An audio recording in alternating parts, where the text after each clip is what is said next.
Evangelio de nuestro Señor Jesucristo según San Marcos. 6 días después, Jesús tomó a Pedro, Santiago y Juan y los llevó a ellos solos a un monte elevado. Allí se transfiguró en presencia de ellos. Sus vestiduras se volvieron resplandecientes, tan blancas como nadie en el mundo podría blanquearlas. Y se les aparecieron Elías y Moisés conversando con Jesús. Pedro dijo a Jesús: Maestro, qué bien estamos aquí. Hagamos 3 carpas, una para ti, otra para Moisés y otra para Elías. Pedro no sabía qué decir porque estaban llenos de temor. Entonces una nube los cubrió con su sombra y salió de ella una voz: Este es mi hijo muy querido, escúchenlo. De pronto miraron a su alrededor y no vieron a nadie, sino a Jesús solo con ellos. Mientras bajaban del monte, Jesús les prohibió contar lo que habían visto hasta que el Hijo del Hombre resucitara de entre los muertos. Ellos cumplieron esta orden, pero se preguntaban qué significaría resucitar de entre los muertos. Palabra del Señor. Jesús, en su infinita misericordia, nos regala esta teofanía, es decir, esta manifestación divina. Phanos o phainos significa manifestación, teo o teos, Dios.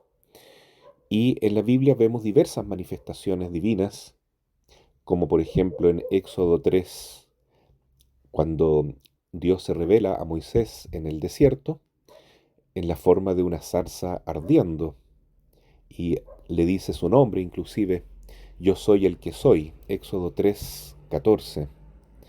En otro momento también el mismo Moisés, bajando el monte Sinaí, tiene su rostro resplandeciente porque había visto a Dios en el monte en el momento en que le entregaba las tablas o piedras de la ley con los 10 mandamientos. Son manifestaciones muy hermosas que le hacen bien a toda la comunidad para aumentar la fe en el Señor. Pero en este caso eran manifestaciones de un Dios único a un Dios, perdón, a un hombre que es único. Ya en el Nuevo Testamento tenemos la manifestación de un Dios único, pero en 3 personas distintas: Padre, Hijo y Espíritu Santo. Jesús, el Verbo encarnado, que se transfigura delante de 3 personas, que son Pedro, Santiago y Juan, los 3 discípulos más cercanos a Jesús. Vemos 2 Trinidades, por decir así: la Trinidad Santa Perfectísima de Dios y esta eh, Trinidad o unidad de 3 que representa a la iglesia que nace a través de los apóstoles. Estos apóstoles son imperfectos, están creciendo en la fe y nos muestran que no todas las personas que tienen revelaciones particulares, teofanías maravillosas como Moisés, Elías y tantos santos y profetas a lo largo de la historia, son necesariamente santos y perfectos en el momento en que reciben estas manifestaciones. Vemos que Pedro no sabe lo que habla cuando dice hagamos 3 tiendas y quedémonos aquí. No sabe lo que significa, qué significa esto de la resurrección. ¿Qué es la resurrección de entre los muertos? Se preguntan Pedro, Santiago y Juan. Porque están creciendo en la fe, están acercándose recién al conocimiento de Dios. Y lo mismo nos pasa a nosotros.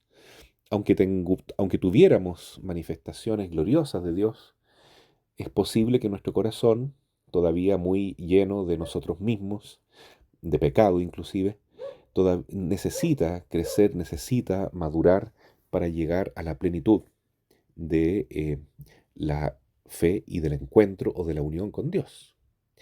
Por eso es que el Padre Celestial, cuando se manifiesta, dice: hagan todo lo que mi Hijo les diga. Igual como la Madre Celestial, la Madre y Reina de Dios y de los hombres, dice en Juan 2:5: hagan todo lo que Él les diga, todo lo que mi Hijo les diga, porque la Madre participa de esa fecundidad, de esa paternidad que le da Dios a ella, a fin de que sea madre de su Hijo y madre de toda la iglesia. Entonces, Dios requiere que nosotros cumplamos la voluntad divina. Hagan todo lo que Jesús les diga. Y el Espíritu Santo que cubre a todos con esa nube, esa Shekinah, como se decía en el Antiguo Testamento, esa hermosa nube que estaba siempre acompañando al pueblo de Dios en el desierto, rodeando las tablas de la ley, la famosa arca de la alianza, que todos seguían porque era el Espíritu Santo quien los animaba y los guiaba. Otra trinidad, entre comillas, que se forma es la del Antiguo Testamento: Moisés, que representa la ley; Elías, que representa el espíritu de profecía; y Jesús mismo, que es el que une el Antiguo con el Nuevo Testamento. Y ahí podemos comprobar otra gran revelación, y es que hay vida después de la muerte. Se equivocan rotundamente los que piensan que no existen santos en el cielo. Están muy, muy equivocados. Es cierto que todavía Moisés y Elías no entraban al paraíso porque Jesús no había muerto, y fue solamente en el día de su muerte, en el Viernes Santo, que se abrieron las puertas del paraíso. Pero Moisés y Elías, en el lugar de los muertos, eran personas muy especiales, así como lo fueron en la tierra. ¿Mm? Eh, Aunque tampoco sabemos si realmente Elías estaba muerto, porque se dice que él fue recogido por un carro de fuego y no se le vio morir. Eso lo sabe solamente Dios, y lo sabremos en el último día. Pero el punto es que hay vida después de este paso por la tierra, y es algo muy, muy hermoso tomar conciencia de que eh, lo más verdadero, lo más real que existe está en el plano espiritual, está en el plano de Dios, en el plano celestial.